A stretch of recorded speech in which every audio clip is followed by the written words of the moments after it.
Yona Cherki, maître Yona Cherki, bonjour, Boker Tov. D'accord. Alors voilà, comme je l'ai expliqué, nous allons parler avec vous de ce verdict du tribunal de district de Jérusalem qui a suscité beaucoup de réactions, en particulier de la part d'Ayelet Shaked, qui l'a considéré comme un verdict stratégique. C'est apparemment un précédent juridique pour la première fois. Donc, un tribunal israélien a reconnu d'une certaine manière la légalité de l'installation de maisons dans les implantations juives de Judée-Samarie, même si ces maisons ont été construites, même s'il s'était avéré que par la suite, bien après plusieurs années après qu'elles aient été construites, la propriété de ces maisons, du terrain de ces maisons ait été revendiquée par des Palestiniens. Alors c'est un sujet un peu complexe et je voudrais que vous nous expliquiez un peu qu'est-ce qui s'est passé et en quoi ce verdict est particulièrement important et que c'est un précédent juridique qui pourrait avoir un effet important pour l'implantation juive en Judée et en Samarie. Bon, alors je vais faire une petite introduction d'abord, en deux mots, juste pour expliquer que d'abord il y a un principe dans le droit, aussi bien dans le droit européen que dans le droit israélien. Le principe est celui de ce qu'on appelle la liberté des affaires, la liberté du marché. Selon ce principe, normalement, une personne qui rentre en affaire avec une autre personne concernant un bien,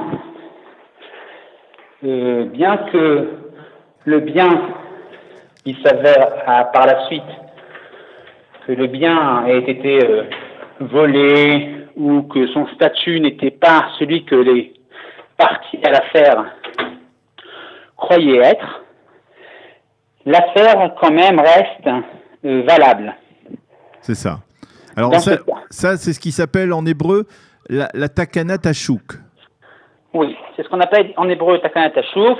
Maintenant, je ne sais pas comment on l'appelle en français, c'est peut-être un peu plus compliqué. Alors en français, c'est ce qu'on appelle la règle du marché ouvert ou la liberté du marché. La liberté du marché, d'accord.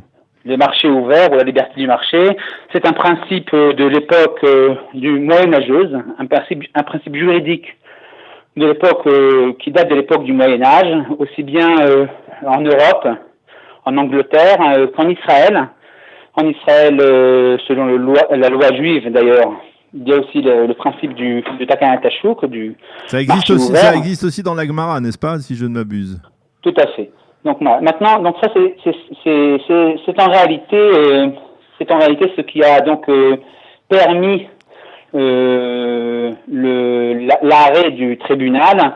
Je dirais que l'arrêt du tribunal, lorsqu'on la lit attentivement, n'est pas tellement révolutionnaire tel qu'on voudrait le croire.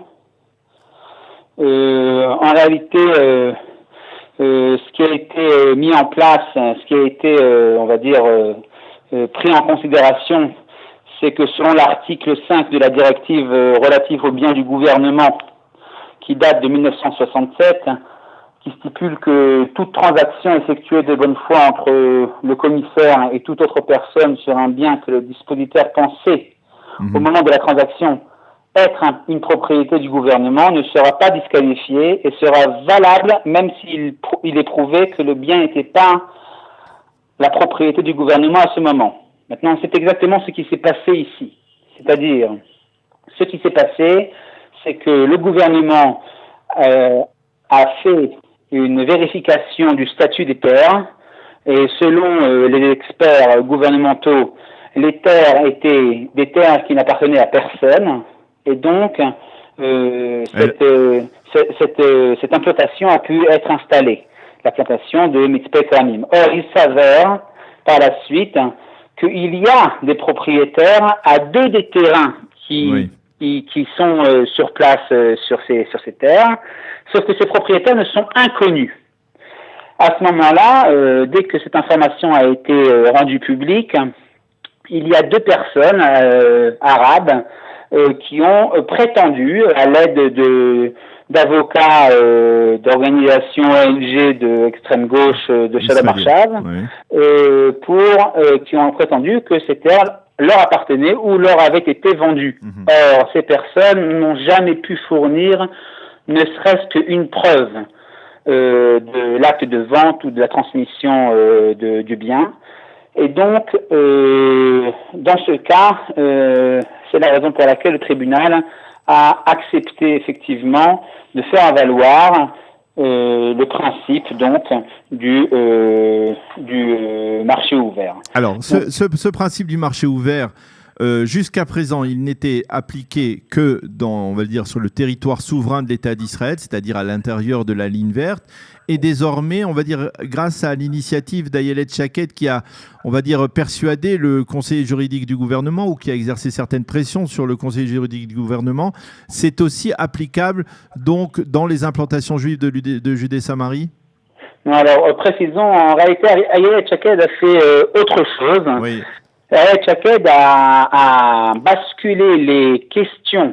fait basculer les questions d'ordre territorial, c'est-à-dire de propriété de terre, propriété de terre au cadastre, etc. Et les a fait basculer de la Cour suprême à la Cour de district. Oui. Ce qui a rendu les affaires traitées beaucoup plus complexes. Alors ça, il faut qu'on comprenne, parce que c'est vrai que la Cour suprême, on pointe un doigt accusateur depuis longtemps en direction de la Cour suprême du côté des habitants juifs de Judée et Samarie, la Cour suprême qui quasiment automatiquement statuait contre les habitants des localités de Judée et Samarie. Est-ce qu'il y a une manière différente de juger le même cas que l'on soit dans la Cour suprême ou que l'on soit dans un tribunal de district? C'est très simple et la distinction est fondamentale. Étant donné que la Cour suprême juge de manière générale que des affaires qui sont d'ordre constitutionnel ou bien des affaires qui remettent en cause une action de l'État, alors dans une pétition devant la Haute Cour de justice, les preuves principales de justice sont fondées sur les déclarations sous serment des parties, seulement sous ces déclarations-là. Et en général, les procédures préliminaires telles que les questionnaires ou la découverte de documents en tant que preuve ne sont pas suivies. Ça veut dire, je vais traduire ce que vous me dites on va dire en termes plus populaires. Ça veut dire un Palestinien qui se tourne devant la Cour suprême avec un avocat d'une ONG de l'extrême gauche israélienne qui se tourne devant la Cour suprême et qui dit: j'ai une propriété sur ce terrain, par exemple dans la localité de Bethel, par exemple. J'ai une propriété sur ce terrain, même s'il n'a pas de véritable document prouvant à 100% sa propriété.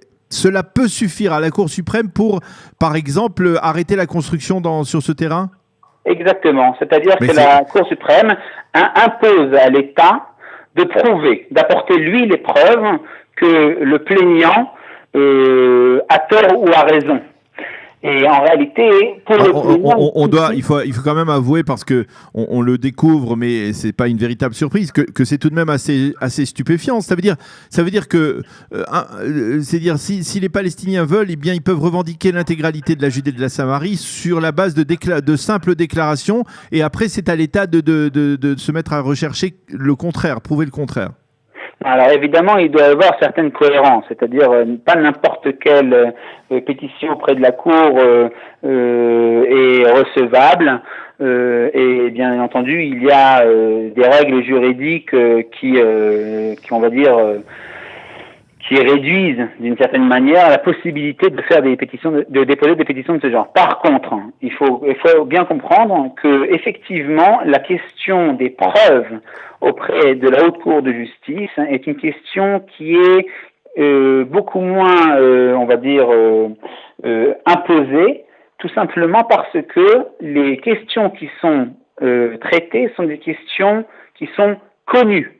C'est-à-dire, il y a une personne qui vient et qui prétend que l'État a fait une certaine chose, c'est parce que c'est un fait qui est connu. Et du moment où le fait est connu, l'État doit venir et justifier. Oui. Maintenant, dans ce cas précis, étant donné qu'il s'est avéré qu'il y avait effectivement sur ce territoire 2 parcelles qui appartenaient à des particuliers, immédiatement 2 personnes se sont présentées pour dire ces parcelles en réalité nous appartiennent à nous ont été vendues par ces particuliers il y a 50 ans. Maintenant, étant donné que la Haute Cour de justice sait, et là en tant que donné, que il y a donc 2 terres, 2 parcelles qui appartiennent à des privés, immédiatement, elle fait tout stopper et demande à l'État de justifier ses actions. Ouais. Par contre, en cour de district ou dans un tribunal classique, dans une procédure classique, au cours d'un tribunal de district, par exemple, l'apport de preuve est une condition impérative pour soutenir un argument devant un juge. Et donc, le fait que Ayelet Shaked ait imposé qu'à partir de maintenant... D'abord, qu'est-ce que ça veut dire qu'elle est imposée? Comment une ministre de la Justice peut imposer? Elle peut tout simplement recommander, par exemple, aux avocats des habitants juifs de se tourner vers le tribunal de district plutôt que vers la Cour suprême. C'est plutôt ça. Alors justement, ça a été fait en deux temps. La première, c'est encourager les avocats et publier des directives juridiques pour justement encourager les avocats à déposer des requêtes au tribunal de district concernant les sujets en question, les sujets de propriété de terrain en Judée-Samarie et en Jérusalem-Est.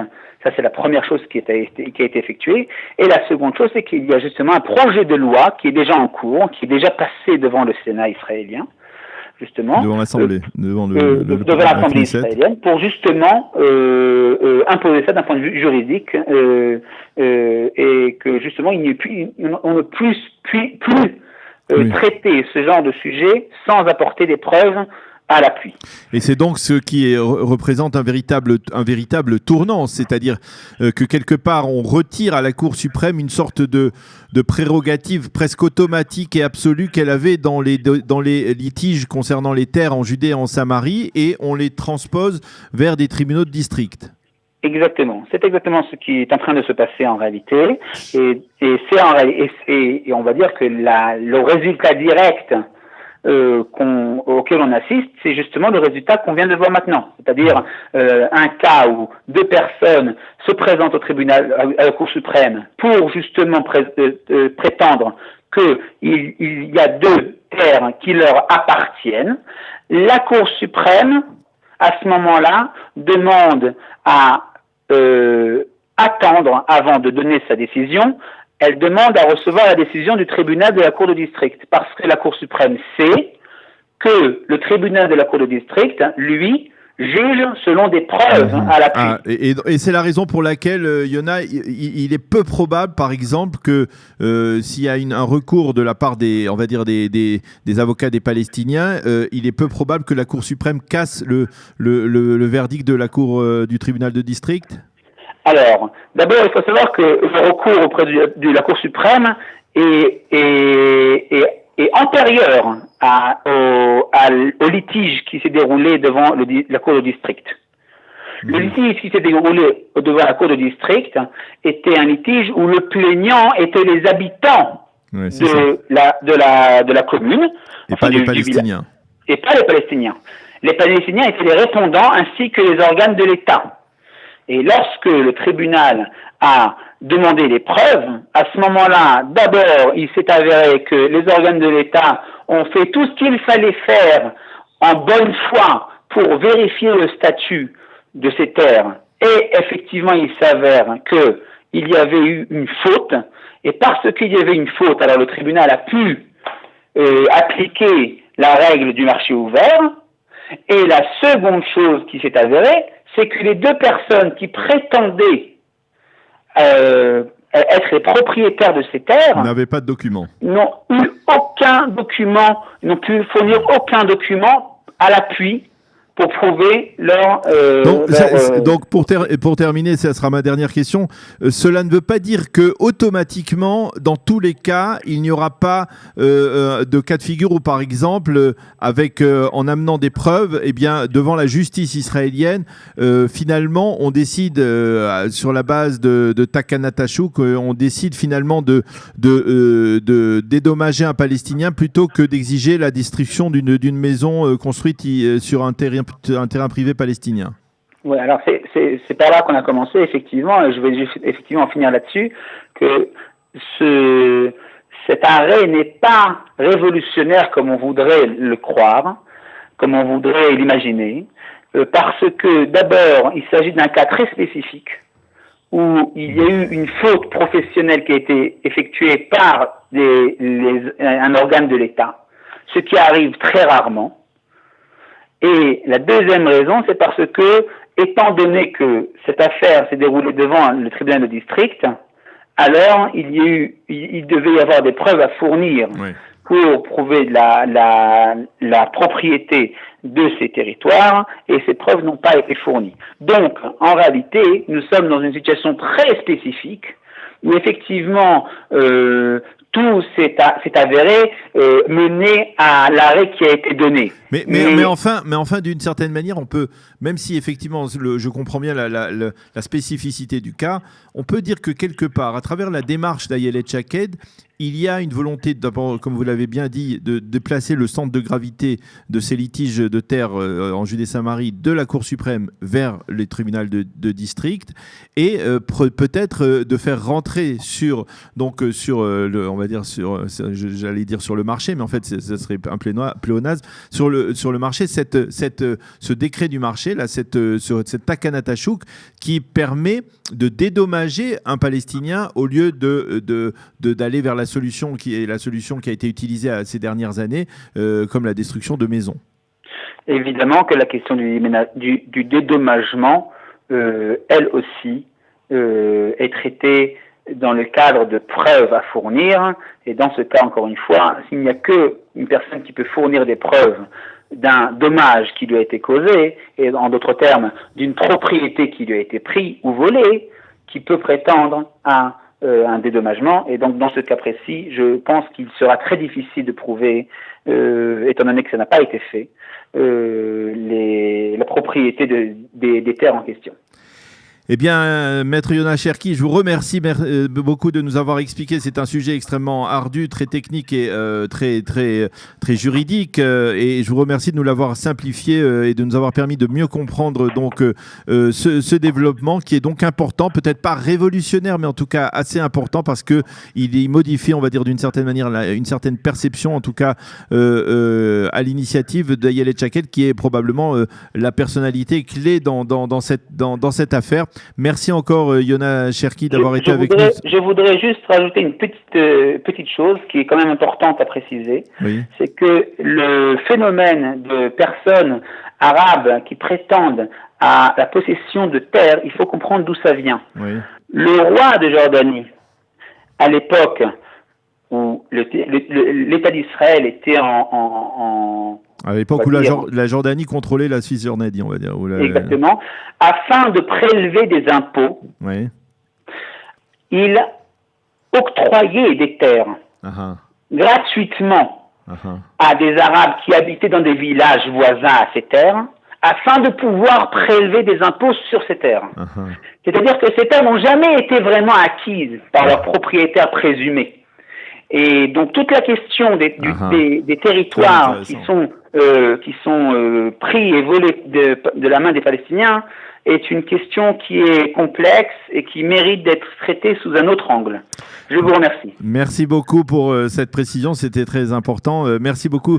Et d'une certaine manière, Yona, ce que vous venez de nous expliquer, on peut le lier avec ce que je voudrais l'hommage sur lequel je voudrais terminer cette heure d'actualité. Vous pouvez rester en ligne parce que nous le savons et nous nous sommes vus hier à ses obsèques. Avant de clôturer donc cette heure d'actualité, je voudrais rendre hommage ce matin à une grande figure de la communauté francophone d'Israël qui nous a quittés hier matin. Il s'agit de Jean-Claude Nidam. Jean-Claude Nidam qui s'est éteint prématurément à l'âge de 65 ans des suites d'une longue et douloureuse maladie. Dans Studio Kalita, nous avons eu l'occasion de vous présenter de nombreuses alias stories. Celle de Jean-Claude Nidam est particulièrement impressionnante. Il n'est pas exagéré d'affirmer que son parcours humain et professionnel est l'un des plus brillants de l'histoire de l'Aliyah de France de ces 70 dernières années, depuis la création de l'État d'Israël. Jean-Claude Nidam est né au Maroc. C'est au Maroc qu'il a fait ses études de droit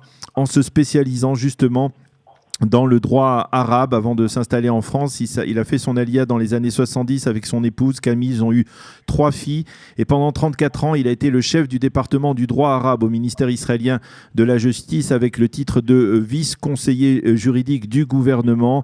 Yona, je suppose que vous l'avez déjà connu à cette époque et qu'il a été d'une certaine manière aussi pour vous un maître en matière de droit et de justice.